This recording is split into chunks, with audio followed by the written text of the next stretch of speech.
ಓ ಛೇ, ತುಂಬ ಲೇಟಾಗೋಯ್ತೆ. ಪಾಪ ಮನೇಲಿ ಎಷ್ಟು ಟೆನ್ಷನ್ ಮಾಡ್ಕೊಂಡಿರ್ತಾರೋ ಏನೋ.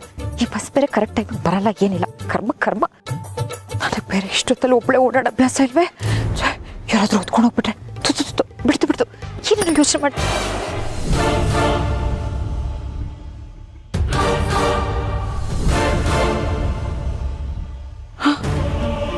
ಅಯ್ಯಯ್ಯೋ, ಎಲ್ಲರೂ ಪೊರ್ಕೆಗಳಿದ್ದಂಗೆ ತರಲ್ಲಪ್ಪ ದೇವ್ರೆ, ಏನು ಮಾಡೋದು? ಫೋನಲ್ಲಿ ಮಾತಾಡ್ಕೊಂಡು ಹೋಗೋ ಥರ ನಾಟಕ ಮಾಡಿಕೊಂಡು ಹಾಗೆ ಪಾಸ್ ಆಗ್ಬಿಡ್ತೀನಿ.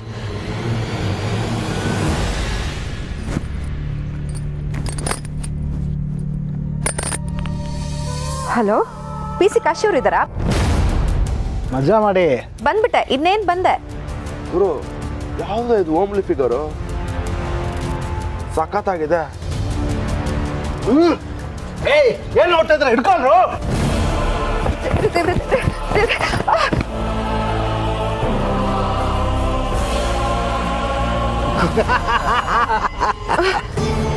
ಅಣ್ಣ, ದಯವಿಟ್ಟು ನಂಗೆ ಏನು ಮಾಡಬೇಡಿ, ಬಿಟ್ಬಿಡಿ ಅಣ್ಣ ಪ್ಲೀಸ್ ಅಣ್ಣ. ನೋಡಿ, ಬೇಕಾದ್ರೆ ಈ ಫೋನ್ ಕೊಡ್ತೀನಿ, ಇದಿಟ್ಕೊಳ್ಳಿ. ಆಮೇಲೆ ನನ್ನ ಪರ್ಸಲ್ಲಿ ₹350 ಇದೆ, ಅದನ್ನು ಕೊಟ್ಬಿಡ್ತೀನಿ, ಇಟ್ಕೊಳ್ಳಿ. ದಯವಿಟ್ಟು ನಂಗೇನು ಮಾಡಬೇಡಿ ಅಣ್ಣ.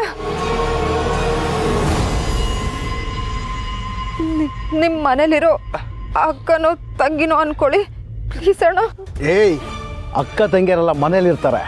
ಬೀದಿಲಿ ಹೋಗೋರೆಲ್ಲ ಅಕ್ಕ ತಂಗಿಯರಾದ್ರೆ ನಮ್ಮಪ್ಪ ಏನು ಬಿಟ್ಟು ಬಿದ್ದಿದ್ದಾನ ಏನ್ರೋ? ಏಯ್ ಅಣ್ಣ ನೋಡಿ, ನೀವೆಲ್ಲ ಹೀಗೆ ಹಿಂಸೆ ಮಾಡಿದ್ರೆ ನಾನು ಜೋರಾಗಿ ಕಿರ್ಚ್ಕೊಂಡ್ಬಿಡ್ತೀನಿ. ಉಸಿರು ಬರಬಾರ್ದು. ಉಸಿರು ಹೊರಗೆ ಬಂದರೆ ಅದನ್ನು ನಿಲ್ಲಿಸ್ಬಿಡ್ತೀನಿ. ಅಪ್ಪ, ಭಗವಂತ!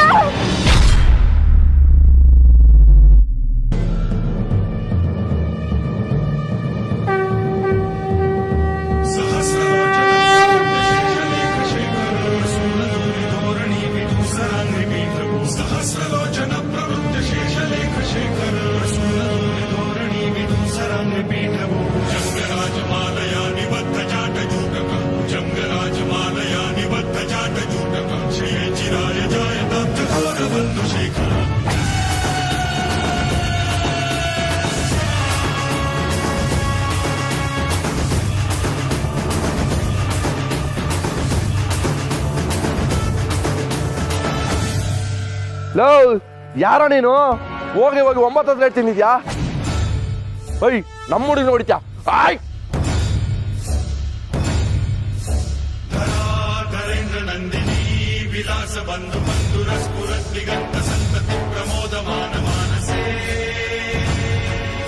ನಿನ್ ಜಾತಕದಲ್ಲಿರೋ ಗ್ರಹಗಳು 9.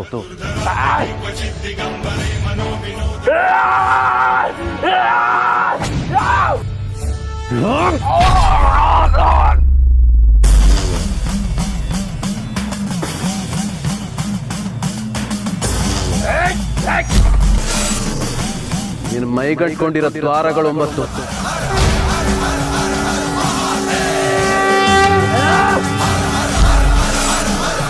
ನಿನ್ ತಾಯಿ ಬೇಡೋ ದೇವಿ 9. ಪೂಜೆ ಮಾಡೋ ರಾತ್ರಿ 9. ನೀವೆಲ್ಲರೂ ಬದುಕೋಕೆ ಅಂತ ತಿನ್ನೋ ಧಾನ್ಯ 9. ಆ ಪರಮಾತ್ಮ ನಮ್ಮನ್ನ ಹೇಗೆ ಸೃಷ್ಟಿ ಮಾಡ್ದ? ಜನರು ನಮ್ಮನ್ನ ಮಂಗಳಮುಖಿ ಅಂತ ಕರೆದ್ರು, ಆದ್ರೆ ನಮ್ಮನ್ನ ಹೆತ್ತವರು ನಮ್ಮನ್ನ ಮನೇಲಿ ಇಟ್ಕೊಳ್ಳಿಲ್ಲ. ನಾವು ಆಶೀರ್ವಾದ ಮಾಡಿದ್ರೆ ಒಳ್ಳೇದಾಗತ್ತೆ ಅಂತ ಅಂದ್ರು, ಆದ್ರೆ ಯಾರು ನಮ್ಮನ್ನ ಹತ್ರ ಬಿಟ್ಕೊಂಡಿಲ್ಲ. ನಾವು ಚಪ್ಪಾಳೆ ತರ್ತೀವಿ ನಿಜ, ಆದ್ರೆ ಯಾರು ಹೊಟ್ಟೆ ಮೇಲೆ ಹೊಡೆಯಲ್ಲ. ನಮ್ಮಲ್ಲೂ ಕೆಟ್ಟವರಿದ್ದಾರೆ, ಆದ್ರೆ ಒಳ್ಳೆಯವರು ತುಂಬಾ ಜನ ಇದ್ದಾರೆ. ಏನ್ರು ಅಂದ್ರಿ? ನಾನು 9, ನೀವೆಲ್ಲ ಏನ್ರು? ಗಂಡಸ್ರ? ಒಂದು ಹೆಣ್ಣು ಮಗು ಮೇಲೆ ಕೈ ಮಾಡ್ತಿರಲ್ಲ, ನಾಚಿಕೆ ಆಗ್ಬೇಕು ನಿಮ್ಗೆ. ಹೋಗ್ಲಿ ಅಂತ ಬಿಟ್ರೆ ಜಾಸ್ತಿ ಮಾತಾಡ್ತಾ ಬರ್ಲೋ.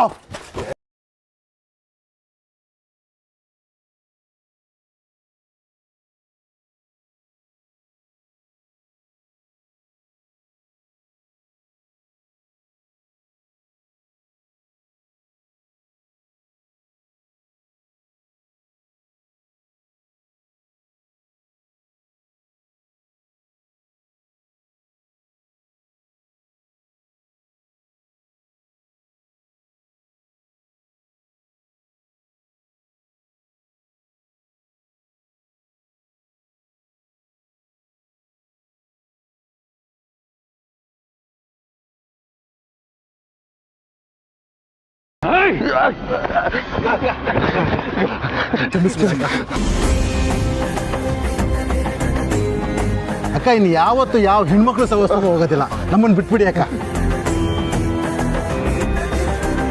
ಅಕ್ಕ ಇವ್ರನ್ನೆಲ್ಲ ಬಿಟ್ಬಿಡಿ ಅಕ್ಕ. ಇವರೆಲ್ಲ ಬದಲಾಗೋ ಜನ ಅಲ್ಲ. ಏನಾದ್ರೂ ಮಾಡ್ಕೊಂಡು ಹಾಳಾಗೋಗ್ಲಿ.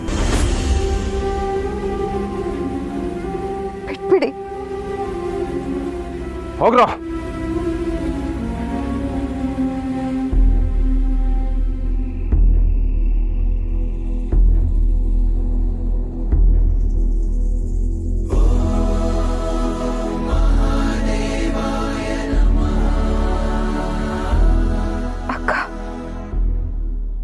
ಸರಿಯಾದ ಸಮಯಕ್ಕೆ ದೇವ್ರು ಬಂದ ಹಾಗೆ ಬಂದು ನನ್ನ ಮಾನ ಪ್ರಾಣ 2 ಉಳಿಸಿದಿರ. ನಿಮ್ಮ ಉಪಕಾರನ ಈ ಜೀವನ ಪೂರ್ತಿ ಮರೆಯಲ್ಲ. ಪರವಾಗಿಲ್ಲ, ನಡಿ, ಮನೆಗೆ ಬಿಡ್ತೀನಿ. ಪರವಾಗಿಲ್ಲ ಅಕ್ಕ, ನಾನು ಹೋಗ್ತೀನಿ. ಇಷ್ಟೆಲ್ಲ ಆದ್ಮೇಲೂ ಒಬ್ಬಳೇ ಹೋಗೋಕ್ಕೆ ಧೈರ್ಯ ಬರ್ತಿದ್ಯಾ? ಪರವಾಗಿಲ್ಲ, ನಾನು ಬಿಡ್ತೀನಿ. ಅಕ್ಕ, ಮನೇಲಿ ವಿಷಯ ಗೊತ್ತಾಗೋದು ಬೇಡ. ನೀನು ಧೈರ್ಯವಾಗಿರು, ಏನೂ ಆಗಲ್ಲ.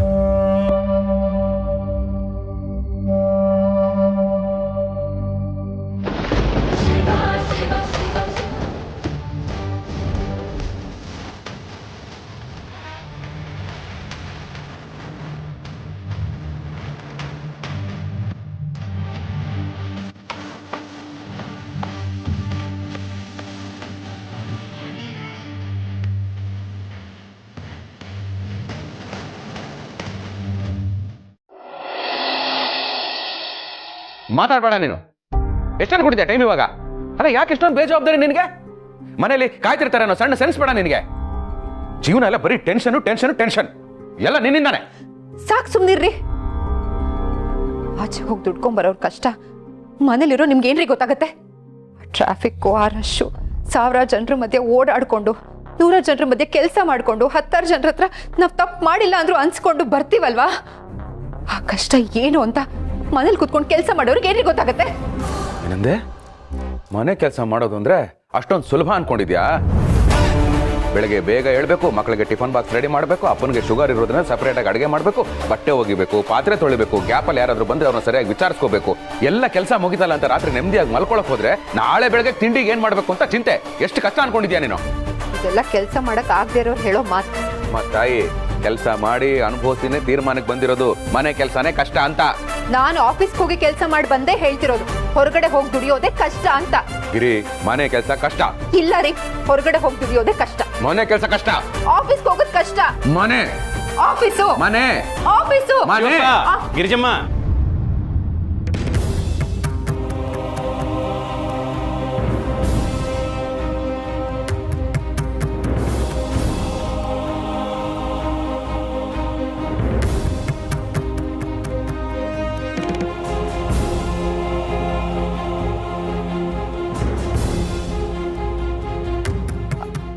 ಅಕ್ಕ, ಮತ್ತೆ ನೀವು? ಯಾರು ನೀವು? ಹೇಳ್ತೀನಿ. ಸ್ವಲ್ಪ ದಿನಕ್ಕೆ ಮುಂಚೆ ಮನೆ ಕೆಲಸ ಜುಜುಬಿ ಕೆಲಸ ಅಂತ ನೀನೇ ಹೇಳ್ದಿಯಲ್ಲ ಶಿವಪ್ಪ.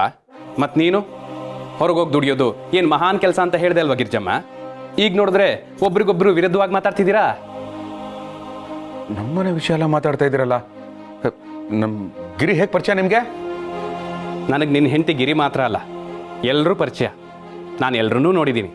ಆದರೆ ಕೆಲವರು ಮಾತ್ರ ನನ್ನನ್ನು ನೋಡಿದ್ದಾರೆ. ಅದರಲ್ಲಿ ನೀನು ಒಬ್ಬ. ಏನೇನೋ ಮಾತಾಡ್ತಾ ಇದ್ದೀರಲ್ಲ. ಹೇ ಗಿರಿ, ಅವ್ರು ನೋಡಿದ್ರೆ ನೀನು ಪರಿಚಯ ಅಂತ ಹೇಳ್ತಾ ಇದ್ದಾರೆ, ನೀನು ನೋಡಿದ್ರೆ ಮತ್ತೆ ಯಾಕೆ ಬಂದ್ರಿ ಅಂತ ಕೇಳ್ತಾ ಇದ್ದೀರಾ. ಏನು ನಡೀತಾ ಇದೆ ಇಲ್ಲಿ? ನಿನ್ನ ಹೆಂಡತಿ ಮೇಲೆ ಯಾಕಪ್ಪ ಕೋಪ ಮಾಡ್ಕೋತೀಯಾ? ಗಿರಿಜಾ ಯಾಕೆ ತಡವಾಗಿ ಬಂದ್ಲು? ನಾನು ಯಾರು ಅನ್ನೋ ಪ್ರಶ್ನೆ ತಾನೇ. ನಾನೇ ಹೇಳ್ತೀನಿ. ಅಕ್ಕ, ಗಿರಿ, ಅವ್ರು ಹೇಳಿ, ಸುಮ್ಮನೆ ಇರೋ.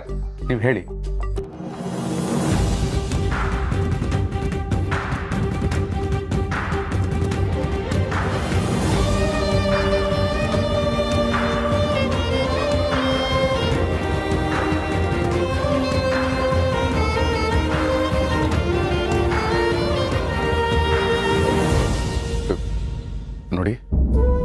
ನೀವು ಯಾರು, ಎಲ್ಲಿಂದ ಬಂದಿದ್ದೀರಾ, ಇದ್ಯಾವುದು ನನಗೆ ಬೇಕಾಗಿಲ್ಲ. ಆದರೆ ಈ ಕ್ಷಣಕ್ಕೆ ಮಾತ್ರ ಅಲ್ಲ, ಜೀವನ ಪರ್ಯಂತ ನಾನು ನಿಮಗೆ ಋಣಿಯಾಗಿರ್ತೀನಿ.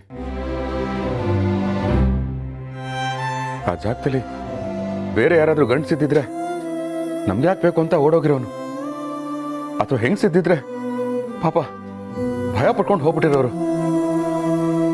ನೀವಿದ್ದಕ್ಕೆ ನನ್ನ ಗಿರಿಗೇನು ಆಗ್ತೆ ಜೋಪಾನವಾಗಿ ಬಂದಿದ್ದಾಳೆ. ನೀವೇ ನನ್ನ ಪಾಲಕ್ ದೇವ್ರು.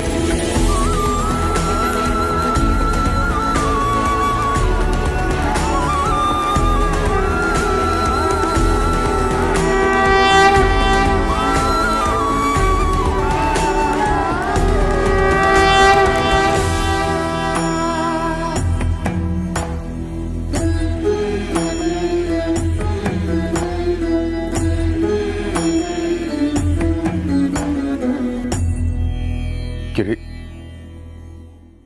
ನಿನ್ಗೇನು ಆಗಿಲ್ಲ ತಾನೆ? ಸಾರಿ ಗಿರಿ, ವಿಷಯ ಸರಿಯಾಗಿ ತಿಳ್ಕೊಳ್ದೆ ನಿನಗೆ ಬಾಯಿಗೆ ಬಂದಂಗೆ ಬೈದ್ಬಿಟ್ಟೆ. ನನ್ನ ಕ್ಷಮಿಸ್ಬಿಡು. ರೀ ಇಲ್ಲ ರೀ, EMI ಕಟ್ಟೋದಕ್ಕೆ ಅಂತ ಎತ್ತಿಟ್ಟಿದ್ದ ದುಡ್ಡನ್ನ ಆ ಚೀಟಿಗೆ ನಾನು ಸುರಿದೇ ಹೋಗಿದ್ದಿದ್ರೆ ಇಷ್ಟೆಲ್ಲ ಆಗ್ತಾನೆ ಇರಲಿಲ್ಲ. ತಪ್ಪೆಲ್ಲ ನಂದೆ. ಗೊತ್ತಾಗೋಯ್ತು ರೀ, ಆಚೆ ಹೋಗಿ ದುಡಿಯೋದು ಎಷ್ಟು ಕಷ್ಟ ಅಂತ ಗೊತ್ತಾಗೋಯ್ತು.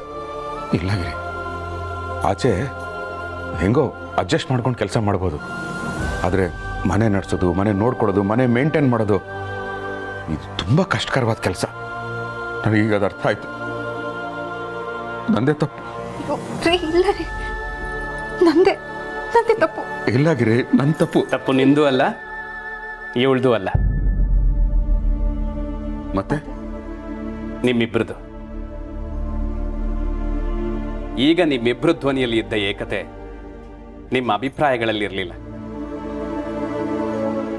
ನಾನು ಗಂಡಾಗಿದ್ರೆ ನಿನ್ನ ಪರವಾಗಿರ್ತಿದ್ದೆ, ಹೆಣ್ಣಾಗಿದ್ರೆ ನಿನ್ನ ಪರವಾಗಿರ್ತಿದ್ದೆ.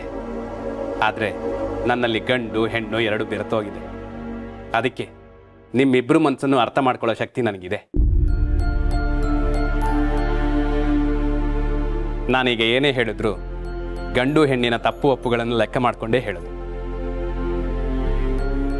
ನಿಮ್ಮಿಬ್ಬರಲ್ಲೂ ಸಮಸ್ಯೆ ಶುರುವಾಗಿದ್ದು ದುಡ್ಡು ಹೋಗಿದ್ದಕ್ಕಲ್ಲ, ನಿಮ್ಮಿಬ್ರು ಮನಸ್ಸಲ್ಲೂ ಈ ಮನೆಗೋಸ್ಕರ ನಾನು ಮಾತ್ರ ಕಷ್ಟಪಡ್ತೀನಿ ಅನ್ನೋ ಭಾವನೆ ಇತ್ತು. ಆ ಭಾವನೆ ಒಬ್ರ ಮೇಲೆ ಒಬ್ರು ಆರೋಪ ಮಾಡೋ ಹಾಗೆ ಮಾಡ್ತು. ಯಾವುದೇ ಸಂಸಾರ ಆಗಲಿ, ಅಲ್ಲಿ ತಪ್ಪುಗಳಾದಾಗ ಗಂಡ ಹೆಂಡತಿ ಮೇಲೆ, ಹೆಂಡತಿ ಗಂಡನ ಮೇಲೆ ಜಗಳಕ್ಕೆ ಹೋಗಬಾರ್ದು. ತಪ್ಪು ಒಬ್ಬರೇ ಮಾಡಿರಲಿ, ಆದರೆ ಅದನ್ನು ಸರಿ ಮಾಡಬೇಕಾದ್ರೆ ಇಬ್ರು ಜೊತೆಗೆ ಸೇರಬೇಕು. ಆಗ ಇನ್ನೊಂದು ತಪ್ಪಾಗಲ್ಲ. ಸಂಸಾರದಲ್ಲಿ ಪ್ರೀತಿ ಪಾತ್ರರಾಗೋದ್ರ ಜೊತೆಗೆ ನಂಬಿಕೆಗೂ ಪಾತ್ರರಾಗಬೇಕು ಶಿವಪ್ಪ.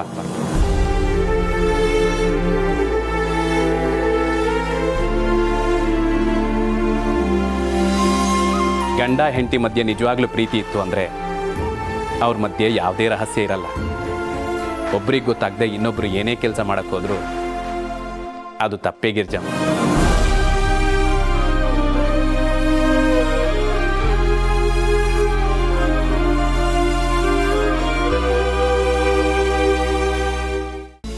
ಜಗಳ ಆಡದೆ ಇದ್ರೆ ಅದು ಜೋಡಿನೇ ಅಲ್ಲ.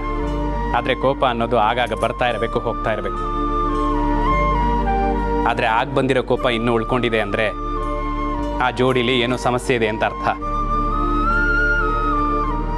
ಅತಿಯಾದ ಕೋಪ ಕೂಡ ಪ್ರೀತಿನೇ ಅಲ್ವಾ? ಆ ಕೋಪನ ಆರಿಸೋದು ಕೂಡ ಪ್ರೀತಿನೇ. ಯಾವ ಕೆಲಸನೂ ದೊಡ್ಡದಲ್ಲ, ಯಾವ ಕೆಲಸನೂ ಚಿಕ್ಕದೂ ಅಲ್ಲ. ಆ ಕೆಲಸಕ್ಕೆ ಅದರದ್ದೇ ಆದ ಜವಾಬ್ದಾರಿ, ಬೆಲೆ ಇರುತ್ತೆ. ಈಗ ಕೆಲಸ ಅದ್ಲು ಬದಲು ಮಾಡ್ಕೊಂಡ್ಮೇಲೆ ನಿಮ್ಮಿಬ್ಬರಿಗೂ ಅರ್ಥ ಆಗಿದೆ ಅನ್ಸುತ್ತೆ. ಇದು ಮುಂಚೆನೇ ಅರ್ಥ ಆಗಿತ್ತು, ಆದರೆ ಮನಸ್ಸಲ್ಲಿ ನಾನೇ ಗ್ರೇಟ್ ಅಂತ ಒಂದು ಈಗೋ ಇತ್ತಲ್ಲ, ಅದಕ್ಕೆ ಹೇಳ್ಕೊಳಕ್ಕಾಗಿರಲಿಲ್ಲ. ರೀ ನಾನು ಅಷ್ಟೇ ರೀ, ಅರ್ಥ ಆಗೋಯ್ತು. ನಿಮ್ಮ ಕೆಲಸ ಎಷ್ಟು ಕಷ್ಟ ಅಂತ ಅರ್ಥ ಆಯ್ತು. ಇಲ್ಲ, ನಿನ್ನ ಕೆಲಸ ಎಷ್ಟು ಕಷ್ಟ ಅಂತ ನನಗೆ ಅರ್ಥ ಆಯ್ತು. ಇನ್ಮೇಲೆ ಈ ಥರ ತಪ್ಪು ಮಾಡೋದು ಬೇಡ. ಚೀಟಿ ದುಡ್ಡು ತಾನೆ, ಹೋದ್ರೆ ಹೋಯ್ತು. ಅಟ್ಲೀಸ್ಟ್ ನಮ್ಮ ಕೆಲಸ ಏನು ಅಂತ ನಮಗೆ ಗೊತ್ತಾಯ್ತಲ್ಲ. ಇದೆಲ್ಲ ಅರ್ಥ ಮಾಡ್ತಿತ್ತು ಅಕ್ಕ. ಅಯ್ಯೋ ಇಲ್ಲೇ ಇದ್ರಲ್ಲ, ಎಲ್ಲಿ ಹೊಟ್ಟೋದ್ರಿ ಇವರು? ಅಯ್ಯೋ, ನಮ್ಮಿಬ್ಬರಿಗೂ ಬುದ್ಧಿ ಹೇಳಿ ಇಷ್ಟೆಲ್ಲ ಅರ್ಥ ಮಾಡಿಸಿ ನಮ್ಮ ಮನೇಲಿ ಒಂದು ತೊಟ್ಟು ನೀರು ಕುಡಿದಾರ ಹೊಟ್ಟೋಗಿದಾರಲ್ಲ. ನೋಡ್ಕೊಂಬರ್ತೀನಿ.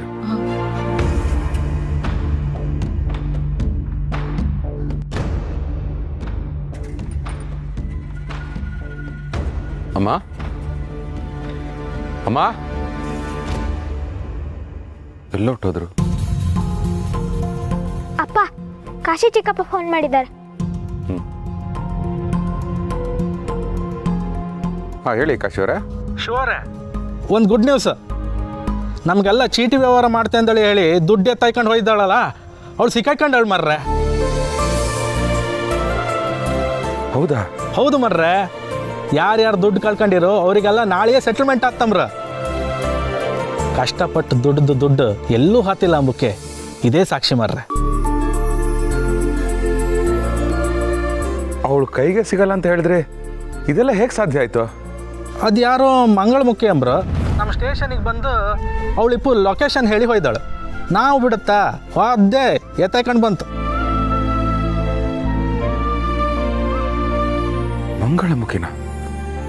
ಕಾಶಿ ಅವರೇ, ನಾನು ಆಮೇಲೆ ಮಾಡ್ತೀನಿ. Thank you. ಹಾಂ.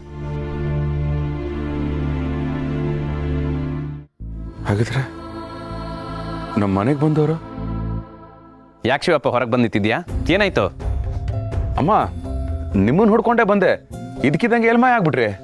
ಎಲ್ಲ ಅಡಿಕೆ ಹಾಕ್ಬೇಕು ಅಂತ ಅನಿಸ್ತು, ಅದಕ್ಕೆ ಬಂದೆ. ಎಲ್ಲೂ ಸಿಗ್ಲಿಲ್ಲ. ಅಯ್ಯೋ, ಅದಕ್ಕೇನಂತೆ, ಬನ್ನಿ ಒಳಗೆ ಕೊಡ್ತೀನಿ. ಪರವಾಗಿಲ್ಲ, ನಾನು ಕೊಡೋದು ಕೊಟ್ಟಾಯ್ತು. ಇನ್ನು ಬರ್ತೀನಿ. ಸ್ವಲ್ಪ ತಡೀರಿ. ನಿಜ ಹೇಳಿ, ಯಾರು ನೀವು? ನಿಮ್ಮನ್ನೇ ಕೇಳ್ತಾ ಇರೋದು. ಯಾರು ನೀವು? ನಾನು ಗೊತ್ತಾಗ್ಲಿಲ್ವಾ? ಗಂಡು ನಾನೇ, ಹೆಣ್ಣು ನಾನೇ. ನಿಮ್ಮ ಪಾಲಿಗೆ ಮಂಗಳಮುಖಿನೂ ನಾನೇ. ಇಲ್ಲ, ನೀವು ಸರಿಯಾಗಿ ಹೇಳ್ತಾ ಇಲ್ಲ.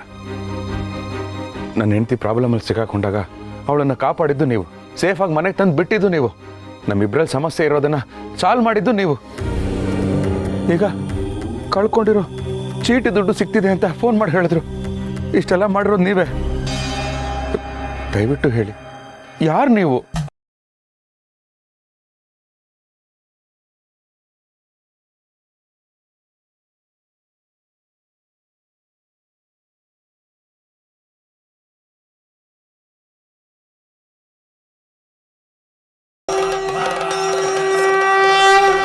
ನಿನ್ ಗೆಳೆಯ ಶಿವಪ್ರಸಾದ್.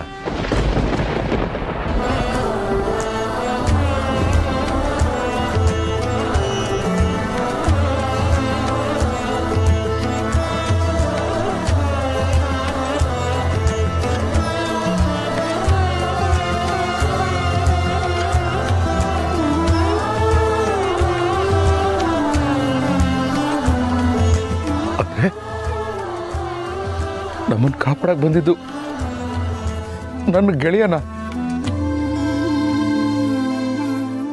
ಈ ಜಗತ್ತಿನ ಆಳೋ ಜಗದೀಶ್ವರನ, ಮಂಗಳಮುಖಿಯಾಗಿ ಬಂದಿತ್ತು ಪರಮೇಶ್ವರನ.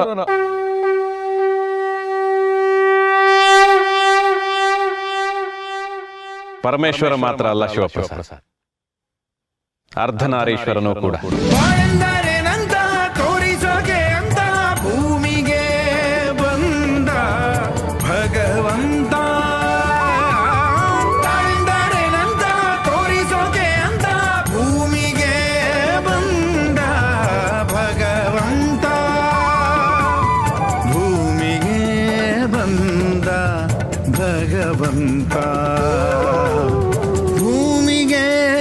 ಬಂದ ಭಗವಂತ.